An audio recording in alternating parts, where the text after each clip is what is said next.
जय जोहार, नमस्कार। दैनिक छत्तीसगढ़ चैनल देख रहे हैं आप। मैं हूँ आपके साथ अभिजीत कुमार और करते हैं आज की खबरों की शुरुआत सबसे पहली बड़ी खबर के साथ। इससे पहले छत्तीसगढ़ से अगर आप और देखना चाहते हैं रोजाना छत्तीसगढ़ के समाचार तो नीचे लाल कलर का सब्सक्राइब बटन दिया है, जिसे दबाकर चैनल को आपको सब्सक्राइब करना है। पहली बड़ी खबर, छत्तीसगढ़ अधिकारी कर्मचारी फेडरेशन का हल्ला बोल सामने आ रहा है। 22 अगस्त से अनिश्चितकालीन हड़ताल पर होंगे सभी सरकारी कर्मचारी, जिसकी वजह से कोई भी सरकारी कामकाज ठप पड़ने वाले हैं। दरअसल छत्तीसगढ़ अधिकारी कर्मचारी फेडरेशन ने कलम रख मसाल उठा आंदोलन के तहत अपनी 2 सूत्री मांगों को लेकर 5 दिवसीय हड़ताल की थी। इनकी मांग है कि राज्य सरकार केंद्र सरकार की तरह ही 7वें वेतनमान के तहत महंगाई भत्ता और गृह भाड़ा भत्ता दे, लेकिन 5 दिन की हड़ताल के बाद भी कोई कार्यवाही नहीं हुई, जिसके बाद फेडरेशन ने जल्द ही अनिश्चितकालीन हड़ताल करने की चेतावनी दी थी। फेडरेशन की इस चेतावनी के बाद राज्य सरकार ने कार्यवाही करते हुए सभी अधिकारी कर्मचारियों के हड़ताल के दौरान वेतन में कटौती का आदेश जारी कर दिया था, जिसके विरोध में फेडरेशन के सदस्यों ने आदेश की कॉपियों को जलाकर के विरोध भी जताया था। इसके अलावा आगामी 22 अगस्त से अधिकारी कर्मचारी फेडरेशन एक बार फिर से हड़ताल पर जाने का ऐलान इनके द्वारा किया जा चुका है। इनके हड़ताल पर जाने की वजह से शासकीय कार्यालयों में कुछ भी काम नहीं होगा, जिससे आम लोगों को परेशानियों का सामना करना पड़ सकता है। चिटफंड में डूबी रकम वापसी को लेकर के खबर है। 2 चिटफंड कंपनियों ने अभनपुर में जमीन खरीदी थी। अब नीलामी से मिले 2 करोड़ रुपए जो कि आम जनता में वितरित होने वाले हैं। दरअसल बात करें तो दुर्ग की 2 चिटफंड कंपनियों ने दुर्ग के लोगों को ज़्यादा मुनाफे का लालच देकर 5 करोड़ से भी ज़्यादा का निवेश कराया। फिर इसी रकम से राज्य के अलग अलग हिस्से में जमीन खरीदी। शुष्क इंडिया और उसकी सहायक company shining star infrastructure private limited chit fund company ने अभनपुर और आरंग में अलग अलग जमीन खरीदी। बाद में कंपनी अपना कारोबार समेट कर भाग गई। दोनों कंपनियों के खिलाफ मोहन नगर थाना में दुर्ग में एफआईआर दर्ज है। नया चिटफंड कानून बनने के बाद दुर्ग जिले के कलेक्टर ने आरंग और अभनपुर की जमीन कुर्क कर ली है और रायपुर कलेक्टर को दोनों जमीन नीलामी करने की चिट्ठी लिखी है। दुर्ग कलेक्टर की अनुशंसा के बाद रायपुर कलेक्टर ने इसी हफ्ते दोनों जमीन की नीलामी कराई। आरंग और अभनपुर एसडीएम ने दोनों नीलामी करवाई है। ऐसे में जमीन खरीदने के लिए वहां के लोगों ने जबरदस्त दिलचस्पी भी दिखाई थी। ऑफसेट प्राइस से लगभग 2 गुना कीमत पर जमीन बिकी है। ऐसे में दोनों जमीन की नीलामी से 2 करोड़ 10 रुपए मिले हैं। अब इस रकम को दुर्ग कलेक्टर को भेजा जा रहा है। दोनों कंपनियों में निवेश करने वाले दुर्ग के लोगों को यह रकम बांटी जाएगी। तकरीबन 1 महीने में ये रकम दुर्ग प्रशासन ने खाते में ट्रांसफर कर दी जाएगी। युवाओं को प्रतियोगी परीक्षाओं के लिए मुफ्त कोचिंग मिलने वाली है। हर ब्लॉक में 5-5 शासकीय निःशुल्क केंद्र का संचालन अब होने जा रहा है। प्रतियोगी परीक्षाओं की तैयारी के लिए शासकीय सर्वेश्वर दास नगर नगरपालिक निगम उत्कृष्ट अंग्रेजी माध्यम स्कूल में शासकीय निःशुल्क कोचिंग नव प्रेरणा का शुभारंभ 1 अगस्त को दोपहर 12 बजे कलेक्टर डोमन सिंह द्वारा किया जाएगा। ऐसे में जिला प्रशासन की यह अभिनव पहल प्रतियोगी परीक्षाओं की तैयारी करने वाले युवाओं के लिए सुनहरा अवसर लेकर आया है। इस निःशुल्क कोचिंग के माध्यम से युवा वर्ग, जिनमें आर्थिक रूप से कमजोर श्रेणी के युवा भी शामिल होकर अन्य कोचिंग की तुलना में अधिक युवा लाभान्वित हो सकेंगे। इसके लिए जिले के प्रत्येक ब्लॉक में 5-5 कोचिंग सेंटर प्रतिभाशाली युवा विद्यार्थियों के लिए शुरू किया जा रहा है। कलेक्टर सिंह के मार्गदर्शन में जिले में प्रतियोगी परीक्षाओं की तैयारी कर रहे छात्र छात्राओं के लिए निःशुल्क कोचिंग की सुविधा प्रदान करी जाएगी। इस संबंध में स्कूल शिक्षा विभाग कार्यालय जिला शिक्षा अधिकारी द्वारा आवश्यक तैयारियां कर ली गई हैं। शासकीय निःशुल्क कोचिंग संस्थान का उद्देश्य प्रतिभावान छात्र छात्राओं को निःशुल्क कोचिंग प्रदान करना है, ताकि अधिक से अधिक प्रतिभागियों को प्रतियोगी परीक्षाओं के माध्यम से रोजगार मुहैया कराई जा सके। इसके अलावा ये जो खबर है फिलहाल राजनांदगांव कलेक्टर के माध्यम से निकलकर सामने आ रही है। मछली पालन नीति में परिभाषा पर विवाद की स्थिति नजर आ रही है, जिसे देखते हुए सम्मेलन में कहा गया कि मछुआ की परिभाषा में वंशानुगत पेशे को भी जोड़ा जाए। कृषि मंत्री का कहना है कि जल्द ही इस भ्रम को दूर कर लिया जाएगा। छत्तीसगढ़ की नई मछली पालन नीति अभी प्रकाशित नहीं हुई है, लेकिन उसमें मछुआरा शब्द की परिभाषा पर विवाद खड़ा हो गया है। रविवार को रायपुर में हुई धीवर समाज के सम्मेलन में मुख्यमंत्री भूपेश बघेल की मौजूदगी में ये सवाल उठाया गया। समाज के लोगों ने नीति में मछुआ शब्द की स्पष्ट परिभाषा करने की मांग की है। छत्तीसगढ़ मछुआ कल्याण बोर्ड के अध्यक्ष MR निषाद ने ये बात उठाई है। इंदिरा गांधी कृषि विश्वविद्यालय के ऑडिटोरियम में उन्होंने कहा कि मछली पालन नीति में मछुआ की परिभाषा स्पष्ट होनी चाहिए। ऐसा नहीं होने की वजह से वंशानुगत व्यवसाय से जुड़े समाज के लोगों को नुकसान होगा। दूसरे समाज के लोग नीति का फायदा उठाएंगे। बाद में कृषि मंत्री चौबे ने कहा कि मत्स्य पालकों के लिए मछली पालन नीति बनाई गई है और समाज ने कुछ मुद्दे रखे हैं, उसके अनुरूप कार्य किए जाएंगे। राजधानी में उल्टी दस्त से एक महिला समेत 2 लोगों की मौत हो गई। अब तक 58 लोग बीमार हैं। स्वास्थ्य विभाग में इसके खिलाफ हड़कंप मचता नजर आ रहा है। राजधानी में दूषित पानी पीने से 2 लोगों की मौत हो गई है। इसके अलावा बात करें तो यहाँ लाभांडी में कई लोग उल्टी दस्त से पीड़ित भी हैं। वहीं 2 लोगों के मौत की भी खबर है। इनमें एक महिला और एक युवक के मौत की खबर है। जानकारी के अनुसार इलाके में 58 लोग उल्टी दस्त से पीड़ित हैं। बताया जा रहा है कि दूषित पानी पीने के कारण तेजी से लोग अपनी इस बीमारी की चपेट में आ रहे हैं। तो वही बात करें तो 2 लोगों की मौत के बाद निगम प्रशासन की आंख खुली है, जिसके बाद अब लोगों को निगम के द्वारा पानी भेजा जा रहा है।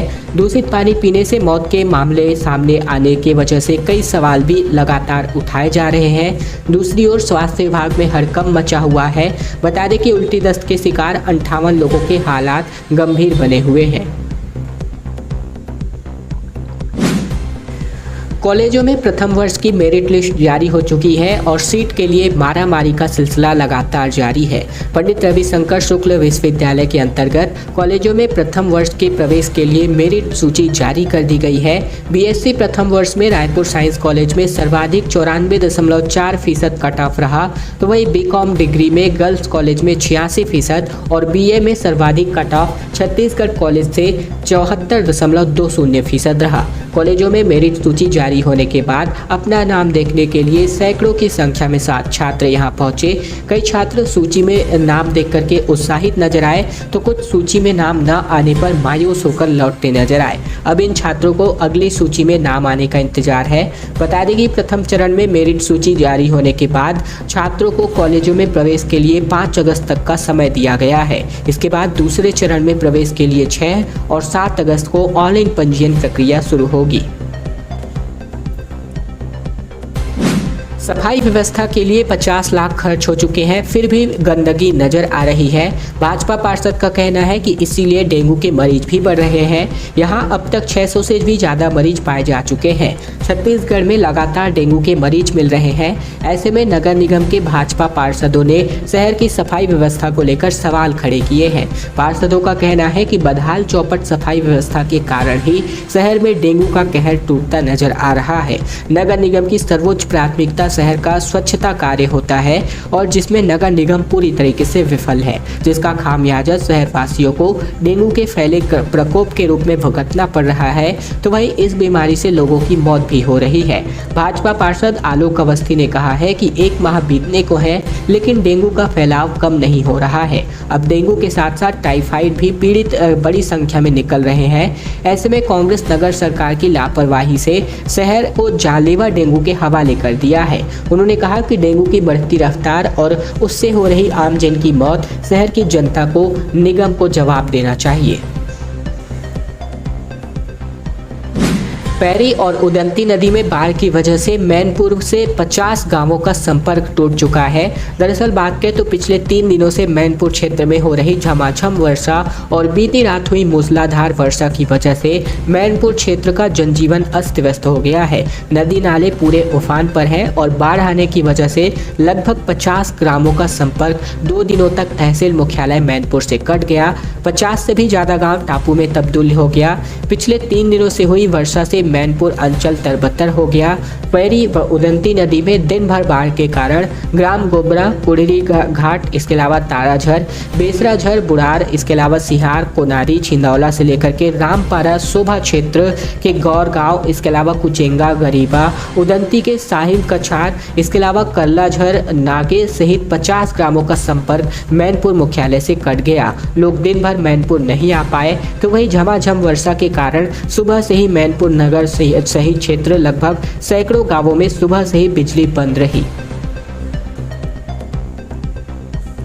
नाइट लैंडिंग का काम अभी भी प्रक्रिया में ही है। अब बात करें तो नई टर्मिनल बिल्डिंग अभी भी दूर है। 1 करोड़ 50 लाख रुपए में पुरानी को ही यहां पर सुधारने वाले हैं। चकरभाठा एयरपोर्ट में अभी तकरीबन 60 साल पुरानी टर्मिनल बिल्डिंग से ही काम चलाया जाएगा।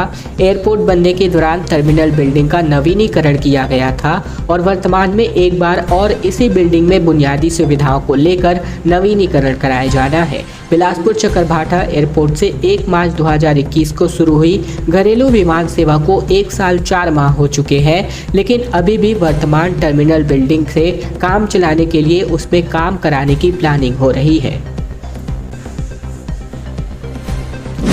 एक तरफ शिविर खत्म हो चुका है तो दूसरी तरफ सियासत शुरू हो चुकी है। मन की बात सुनकर भाजपा नेताओं का प्रशिक्षण पूरा हुआ। विष्णुदेव साय बोले कि 2023 में हम छत्तीसगढ़ में सरकार बनाएंगे। छत्तीसगढ़ की राजधानी रायपुर में चल रहा भाजपा का प्रशिक्षण वर्ग कार्यक्रम रविवार को खत्म हुआ। सभी नेताओं ने यहां प्रधानमंत्री मोदी के मन की बात कार्यक्रम को सुने।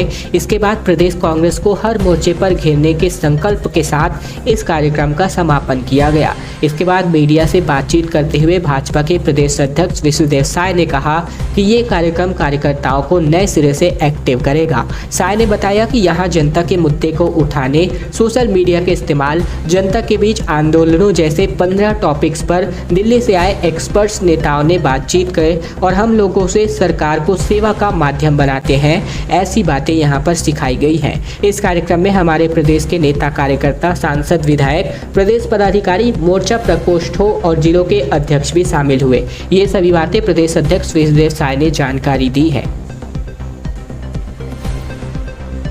छत्तीसगढ़ में मंकी पॉक्स का खतरा अब नहीं। संदिग्ध छात्र की जांच रिपोर्ट नेगेटिव आई। शरीर के दाने भी सूख चुके हैं और अब अस्पताल से इसको छुट्टी दे दी गई है। छत्तीसगढ़ में मंकी पॉक्स के संदिग्ध मरीज की जांच रिपोर्ट अब नेगेटिव आ चुकी है। नेशनल इंस्टीट्यूट ऑफ वायरोलॉजी यानी कि NIV लैब से बीती शाम को उसकी रिपोर्ट आ गई। उसके शरीर पर पड़े दाने के मुरझा जाने के बाद उसे अस्पताल से छुट्टी दे दी गई है। इस 13 साल के बच्चे को 5 दिन पहले रायपुर के डॉक्टर भीमराव अंबेडकर अस्पताल के आइसोलेशन वार्ड में भर्ती कराया गया था। स्वास्थ्य मंत्री TS सिंहदेव ने बताया कि मंकी पॉक्स के संदेहास्पद मरीज की जांच NIV पुणे से कराई गई है। उपचार के बाद अब वह पूरी तरीके से स्वस्थ हो चुका है। इसके अलावा सिंहदेव ने यह भी कहा कि यह इत्मीनान की बात है कि छत्तीसगढ़ अभी इस बीमारी से अछूता है। राज्यपाल को याद दिलाया गया विशेषाधिकार। मुख्यमंत्री के सलाहकार का राज्यपाल को पत्र, कहा वन कानून संशोधन को छत्तीसगढ़ में लागू होने से रोके। कई मुद्दों पर राजभवन के एक्शन का विरोध कर चुकी कांग्रेस ने अब राज्यपाल को उनके विशेषाधिकार की याद दिलाने की कोशिश शुरू की है। कांग्रेस के राष्ट्रीय सचिव और मुख्यमंत्री के सलाहकार राजेश तिवारी ने राज्यपाल अनुसुईया उइके को एक पत्र लिखा है। इसमें उन्होंने राज्यपाल को केंद्र सरकार की अधिसूचना से वन कानून में हुए बदलाव को छत्तीसगढ़ में लागू होने से रोकने की मांग की है। खैर दोस्तों, आज की खबरों का सिलसिला बस ये तक का था। वीडियो पसंद आए तो नीचे लाइक बटन है जिसे दबाकर वीडियो को आपको लाइक करना है। नीचे लाल कलर का सब्सक्राइब बटन भी दिया है जिसे दबाकर चैनल को आपको सब्सक्राइब करना है ताकि प्रतिदिन की महत्वपूर्ण खबरें हम आप तक पहुंचा सके।